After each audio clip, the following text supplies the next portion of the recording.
وقال سبحانه وتعالى: إنا أنزلناه قرآنا عربيا لعلكم تعقلون.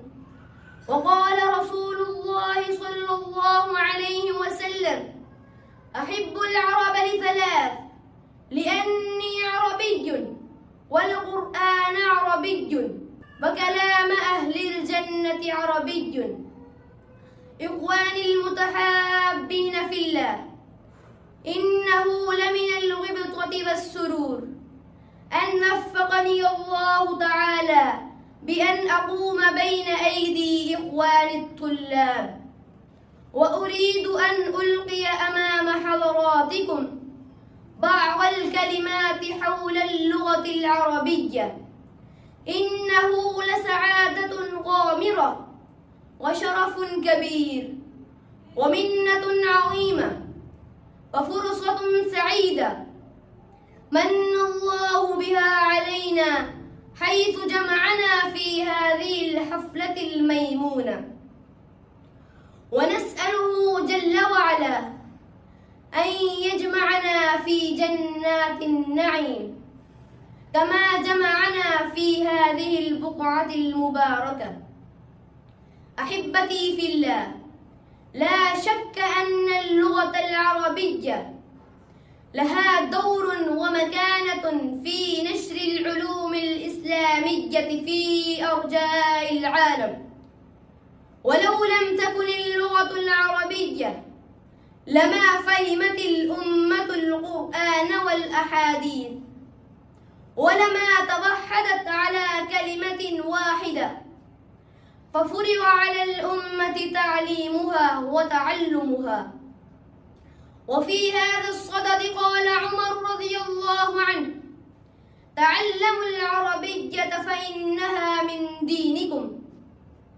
وقال ابن تيمية رحمه الله: العربية من الدين وتعليمها واجب.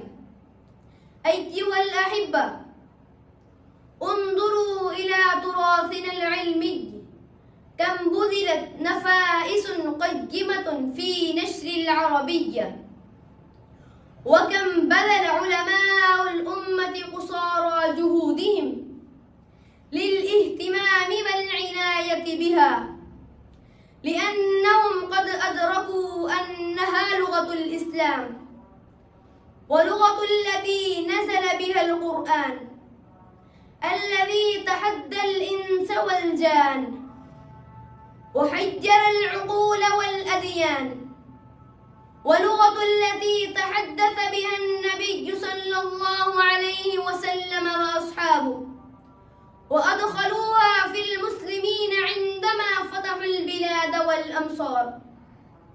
لكن هناك سؤال يتطرق في الأذهان: لماذا صارت هذه اللغة أجنبية عند المسلمين اليوم؟ حتى العلماء على الرغم هم يدرسون ويدرسون كتب العربية، ولكن قل من تجد يتحدث بالعربية ويعتز بها. أين حبنا بالنبي صلى الله عليه وسلم ولغته؟ وهل تحدثنا بلغته؟ وهل علمنا أولادنا؟ وهناك كم تجد من بيوت المسلمين في البلاد الإسلامية الذين يتكلمون مع أبنائهم باللغة الإنجليزية فخرا واعتزازا بها.